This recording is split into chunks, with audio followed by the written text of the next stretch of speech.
Ya Ali Madad, thank you very much for joining us on this conversation. On behalf of the International Conciliation and Arbitration Board, affectionately known as ICAB, I am very pleased to facilitate this conversation with three exceptional scholars who have assisted us in the development of these guidelines. And especially now, as we begin the process of releasing these guidelines, we are very fortunate to have their guidance and their support. These guidelines were developed by ICAB at the direction of Mawlana Hazar Imam, in conjunction with scholars at the Institute of Ismaili Studies, to assist murids in deciding how to ethically transfer their wealth during their lifetime and including upon death, so as to preserve wealth for future generations, reduce the likelihood of disputes, respect the equality of men and women, respond to the needs of their dependents, including younger and vulnerable members of their families, and thereby create a more resilient and stronger Jamaat. I am delighted to have with me Professor Azim Nanji, Dr. Shainool Jiwa, Dr. Gurdofarid Miskinzoda. Each of them has participated in the development of these guidelines, and we are indebted to them for the generosity with which they have shared their knowledge and their scholarship on this project. Professor Azim Nanji is a professor of Islamic Studies. He was a former director of the Institute of Ismaili Studies and the former director of the Islamic Studies program at Stanford University. In addition to the many projects he does with the Aga Khan University, Professor Nanji currently serves on the board of directors of the Global Center for Pluralism. Welcome, Azim. Thank you so much for joining me. Dr. Shainool Jiwa is the head of constituency studies and research fellow at the Institute of Ismaili Studies. She is a specialist in Fatimid history, having completed her master's degree at McGill University and her doctorate from the University of Edinburgh. She is a senior faculty member and teaches at the IIS graduate programs and contributes to the development of the IIS secondary curriculum. Welcome, Shainool. Thank you. Dr. Gurdofarid Miskinzoda is the head of Shia Studies at the Department of Academic Research and Publications at the Institute of Ismaili Studies. She completed her studies in her PhD studies in Near and Mid East history and Islam at the University of London.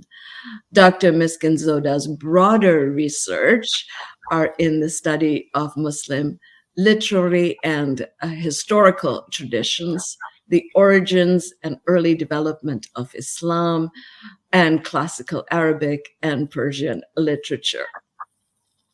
ICAB is enormously indebted to each of these individuals as we went down the project of developing these guidelines.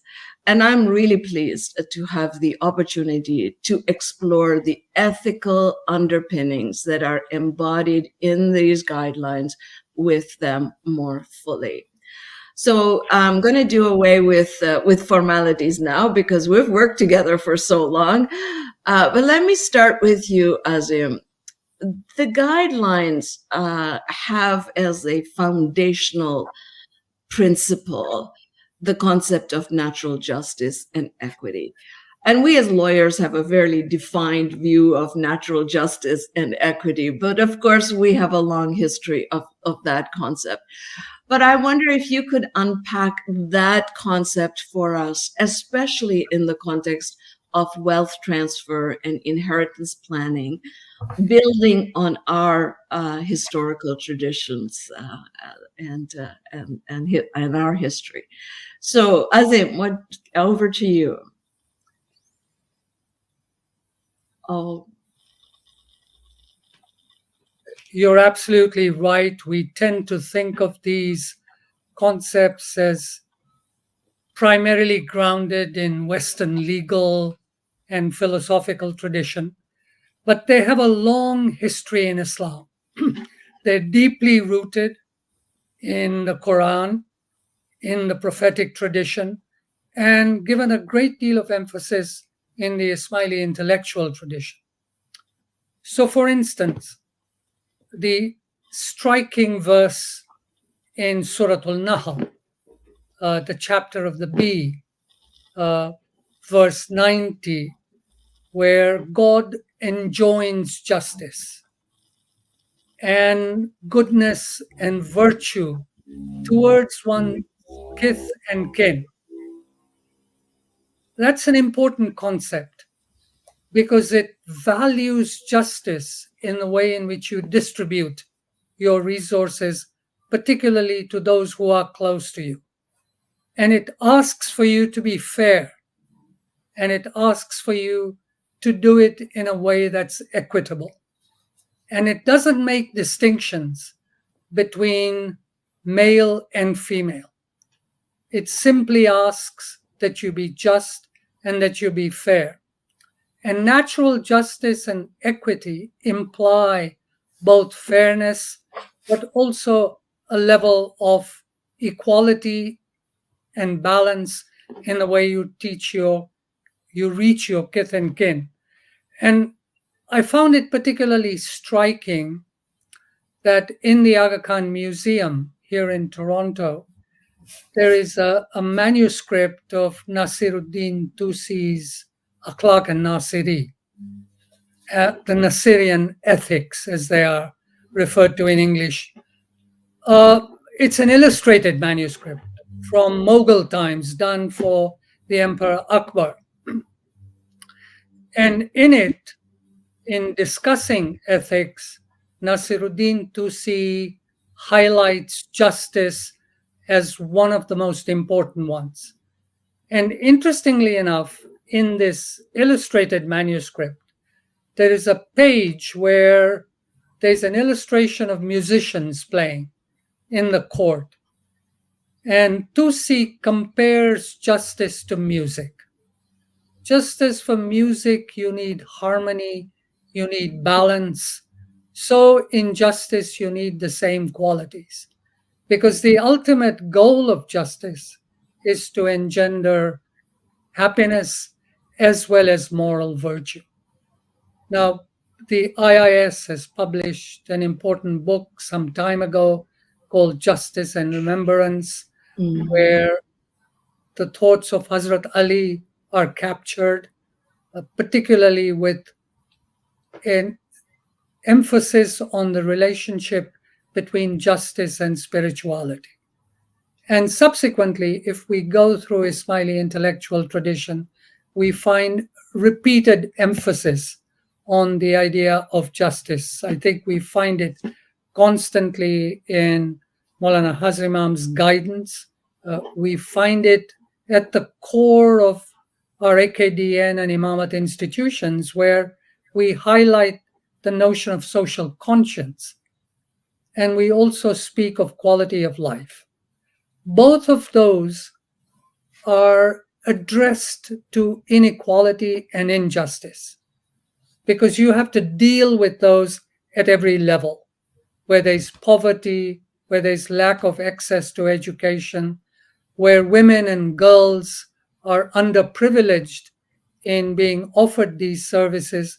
There is an attempt to correct it through the idea of social conscience as applied to quality of life. So I would argue that these are very intrinsic to our tradition, both in terms of their ethical value, but also in terms of how they balance the relationship between din and dunya in the living world. Thank you. That is very, very helpful. I'm going to move to you, Shainool. Azim mentioned and alluded to, and actually very clearly specified, that sense of gender, of equality between men and women. And gender equality is a very important facet in the concept of natural justice and equity. And of course, it is an important principle that is incorporated in these guidelines right here today. Can you help us situate this concept in the context of our history and tradition from your scholarship? Yes, absolutely. As Professor Nanji said, you know, in the foundations of Islam, when we think about, for example, the Holy Quran, it speaks about humanity as being created from a single soul. And this principle of our common humanity and spiritual kinship is then reflected very clearly in terms of the ideals of the family and the community. And so these values of social conscience that Professor Nanji mentioned are already rooted in the ideas and ideals in the Quran, which often enjoins believers to be just and to be kind, both. And so if I may quote one verse, 1690, it says, "Truly God commands justice, virtue, and giving to one's relatives." So this idea of enjoining justice and virtue and giving generously to one's relatives are seen as intertwined. They are seen as multifaceted expressions of this idea of what we today call the social conscience of Islam. And these then become the cornerstone of the values that Muslims come to espouse. And so over the many centuries, many Muslim scholars have come to see these ideas of Quranic inheritance shares as a means to achieve these ideals or move towards those ideals of equity, of justice, of virtuousness, and not just simply as a rigid code that has to be enforced. And in this way of moving forward with these values, the idea is to uphold the inherent equality of men and women. And so in doing that, the question arises, well, when you think about the geographical context in which the Quran was revealed in 7th century Arabia, well, the society at that time did not admit to the legal rights of women even inheriting in the first place, or even the legal status of women as such.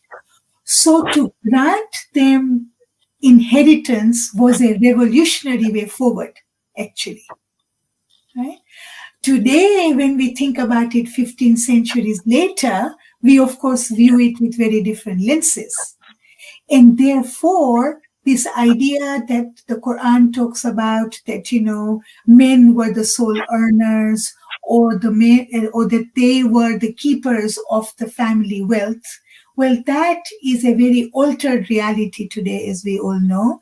Today, you know, relationships are complementary. Men and women contribute to the family wealth and income and well-being. And so in keeping with these principles that are derived from the Quran and from our own Shia Ismaili interpretation, of which Professor Nanji gave some very striking examples, of course, as guided by Mawlana Hazar Imam, women are considered as equal partners to men. Okay? This is not a matter of debate in that sense in our tariqah, as guided by the Imam.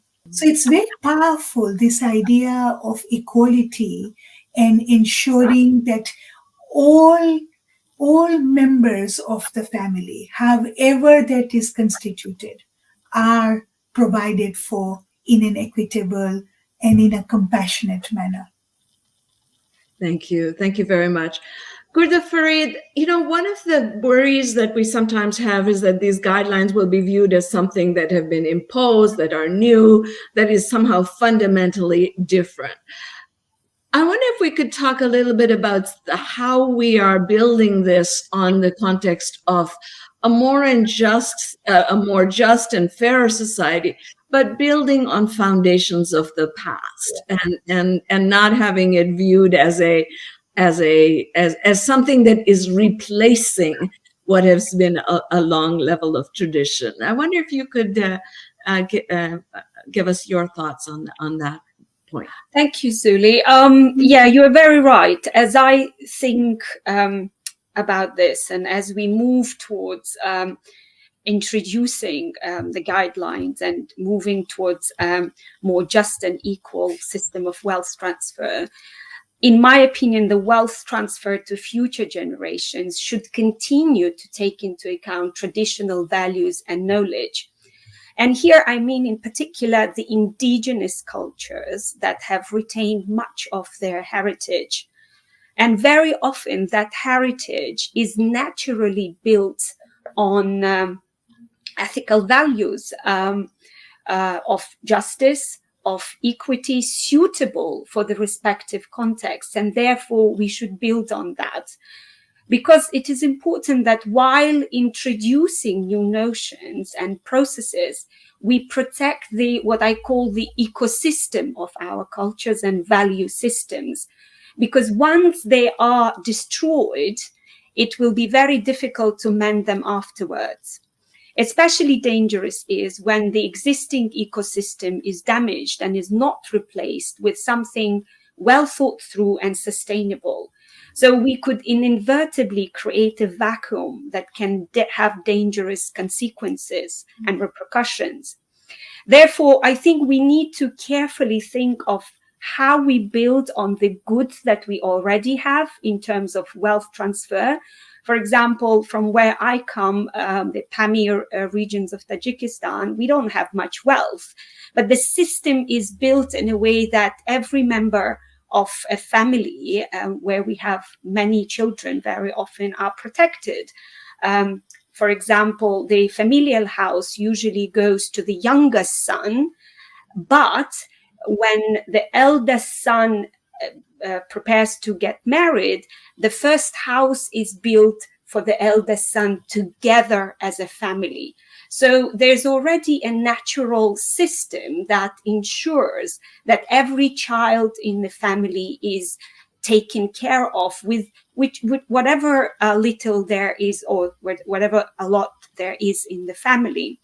So therefore, we need to carefully think how we build on the good that we already have in terms of wealth transfer in each case and apply the guidelines in a way that we get ever closer to that just and equal distribution of wealth and opportunities in our families and in our societies that we desire. Mm-hmm. Excellent. That is such a powerful point because, we have to start with the sense that families have always tried to take care of their families. Like, why would anyone have wanted to have been unfair to their families? So, it's building as we get more resources, as we live in different circumstances. It's an adaptation. Of course, there are historical traditions that we need to ameliorate over the time, but they're built on good intentions of families wanting to do the best for their children and their grandchildren and their various other family members. And this is a very powerful way in which you have illustrated that these guidelines are not intended to create pain, to destroy, they're intended to help us build on what is already there as foundational places. Shainool, I'm going to come back to you to explore a little bit more further on the responsibilities that have been entrusted to those who depend on us. The guidelines recommend that we have tiers of obligations, that we take greater care of people who are closest to us and depend on us on the most. And that we are also mindful of those that have special needs as we move forward into implementing these guidelines. Can you talk a little bit more to us about that? Yes, it's very true. And all the discussion we've had so far really comes to bear in thinking about who are the rightful heirs and how do we think about them. And as you say, they are tiered. So acting equitably is, of course, not something that is always a given. It is different in each family circumstance. It's different in terms of, the family family composition, etc. But acting equitably involves balancing priorities among the heirs based on, as you say, the degree of closeness of relationship to the murid, but also taking on board those who are financially dependent on the murid, as well as those who have a moral claim to receive, to receive inheritance in terms of their upkeep. And so, if I unpack that a little, when we think about primary heirs, we are thinking of immediate family members as opposed to the extended family members. And they include the spouse, the children, and the parents of the person who is giving their will or making their will, or organizing their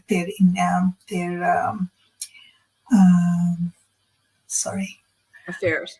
Yeah, their affairs.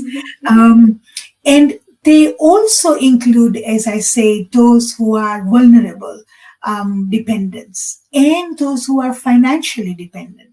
So it isn't simply your immediate kith and kin, as it were, in terms of blood relationship. It is also those who have a moral right over you, or a moral obligation that you have to them, or commitments that you may have made in your lifetime to be looking after someone who then requires that financial assistance.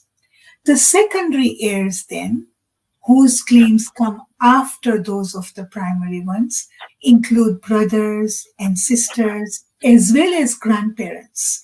Mustn't forget that in this age where we are all blessed with longevity, there is also that tier of the family to be thought about and to be compassionate about and to provide for. And then in the third tier, we think about those who are uncles and aunts and other relatives who are not immediate relatives, but who come after that. And I haven't yet mentioned those who have moral claims over us. And those could include orphans, adopted children, stepchildren, and others who, as I said, are required to be provided for. And in the guidance that Mawlana Hazar Imam gave us around these ideas, it was very clear that charitable giving, of course, is meritorious. Once you have provided sufficiently for your family, it is meritorious to also give to imamat institutions, to other charitable institutions, as one wishes. But the immediate commitments must be met satisfactorily first. Mm-hmm.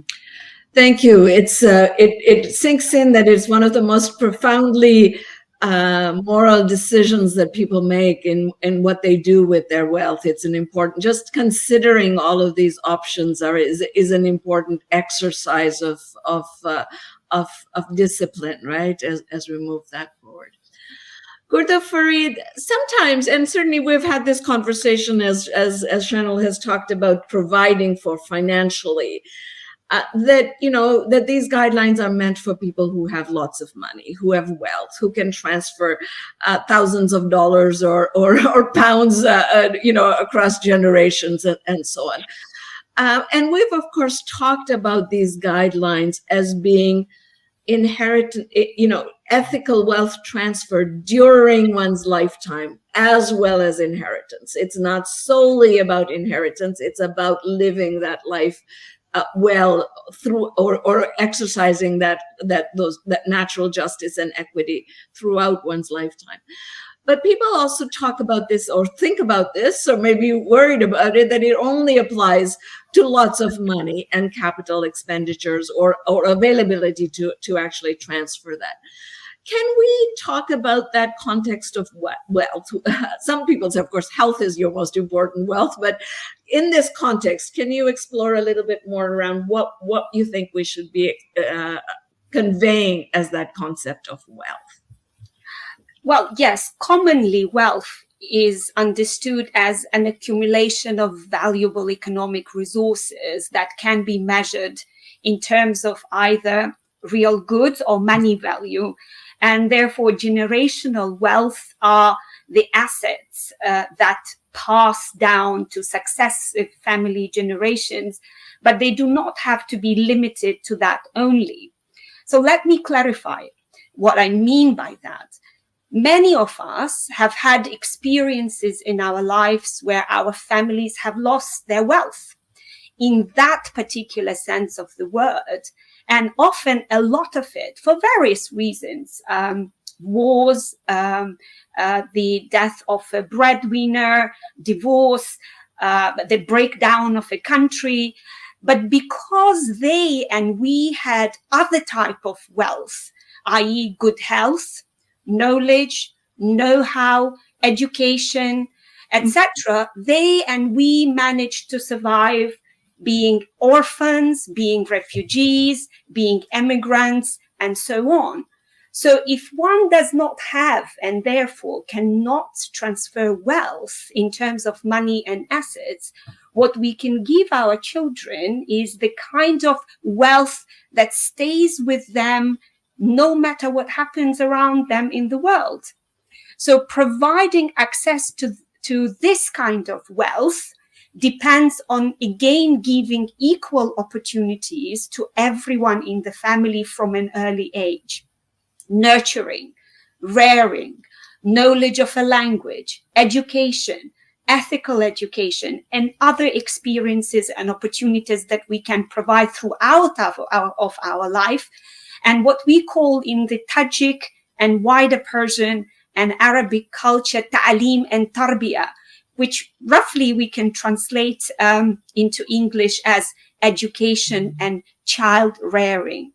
So how we choose to approach these challenges will change the way we think about wealth transfer, producing the opportunity of reinvention among our future generations, a reinvention of what I call of mindset, of career, of well-being, and of the economic underpinning of our families. And therefore, successful reinvention will rest on creating significantly better financial and other capabilities amongst future generations through education that enable smart, long-term financial decision-making and wealth transfer in our families and among our future generations. Thank you. That is really, it's a very powerful message to say we're looking at wealth not just as that economic resources, but that important level of fairness. And I always think of how it's so important that there is alignment between how we're treated in our families and how we show up in the world at large, right? Because all of these our families are our sort of building blocks. And if there is a disconnect between how fairly we feel we're treated in our family and how we then show up in the world at large and what we're expected and the positions we're expected to take. Yes, certainly. It's not only about money, it's opportunities. And that's the most important, even in terms of gender equality, for example. It's the equality of opportunities that you give to the boys and the girls, the men and the women in the family, but also other members of a wider family as well. Exactly. Azim, I'm going to come back to you in sort of probably the final question in saying, these guidelines, we have the interplay between natural justice and equity, which sometimes people can take as looking at hard and fast rules and principles and formulas. And the concept of flexibility and the importance to allow and to respect the fact that Murids live in different circumstances and their family history is entirely something that is lived by them. And so there is a little bit of that tension, it seems to me, or maybe we explore whether there is a tension between how we navigate the sense of that, principles and rules with and combining it with that level of flexibility and the personal autonomy of murids to decide how and what they do with their lives and their wealth. Can you help us explore that a little bit further? Well, both Shainool and Gurdofarid have been very, very helpful in actually addressing not just the complexity of how resources can be distributed, but I think the depth of the intellectual tradition that we can draw from. And it seems to me that when we are thinking of resources, we want to constantly remind ourselves that one of the most important resources we have is the intellect. And as that intellect becomes a tool for negotiating a changing and sometimes difficult world, we should anticipate that there will be some degree of tension in particular cultural context.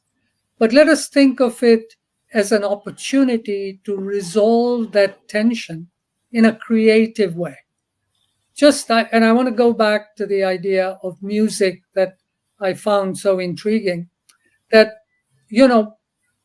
because I have a daughter who is very passionate about music, I can see that there's always a tension between the multiple points of access into music and its performance. Mm-hmm. And it's when you achieve that kind of harmony and centeredness that I think Tusi talks about, that's when you get an equilibrium and a balance.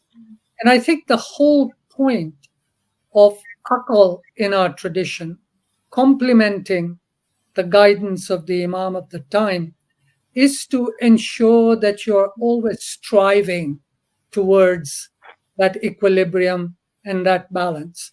So I don't see tension just in negative terms. I think tension offers the opportunity for that constant search that is so much at the heart of our tradition, that it's always a search for solutions. And it seems to me that as we look at a period of transition or change, it's important to remind ourselves that as a global Jamaat, we have these resources. We have a very ancient tradition going back 1,500 years. We have the guidance of the Imam of the time. And then we have the tools of moral reasoning that allow us to develop a moral compass.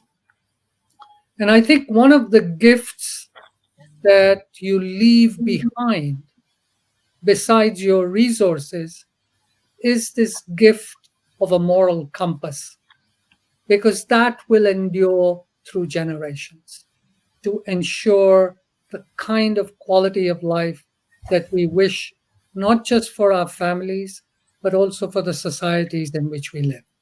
Mm-hmm, mm-hmm. That is so powerful, because it's that example setting, right? It's that sense of being able to convey how we've made these decisions.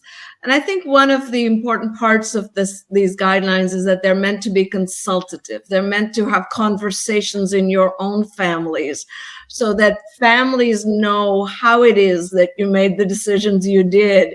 And that reasoning is how you display and illustrate to them how you've lived your faith in an ethical way. So I think that is such a powerful message of these guidelines as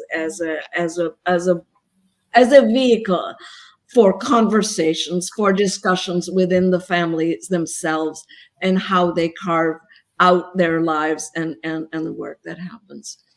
Thank you both, all three of you, for this fascinating conversation. I have very much enjoyed it. And I hope that this conversation will help members of the Jamaat who can view these guidelines with that ethical framework, with that sense of what it is we're trying to do, and to help them make a tangible difference inshallah, in the quality of life of their families, preserve wealth, and also not dissipate that either through conflict or through the erosion and strained relationships that can sometimes occur when there is a feeling of unfairness and discord. So that's definitely our hope and prayer as we launch and get ready to release these guidelines. I want to thank all of you very, very much for your support. And I want to thank the Jamaat and the various other people who have come forward to participate in the process of releasing these guidelines, for their openness and generosity, and to make sure that each one of us makes our individual contributions to the improvement of life and the quality of life of our families and of our community, and moving towards the creation of ever more just and equitable society overall. I thank you all very much for your support. Khuda Hafiz, Yali Madad.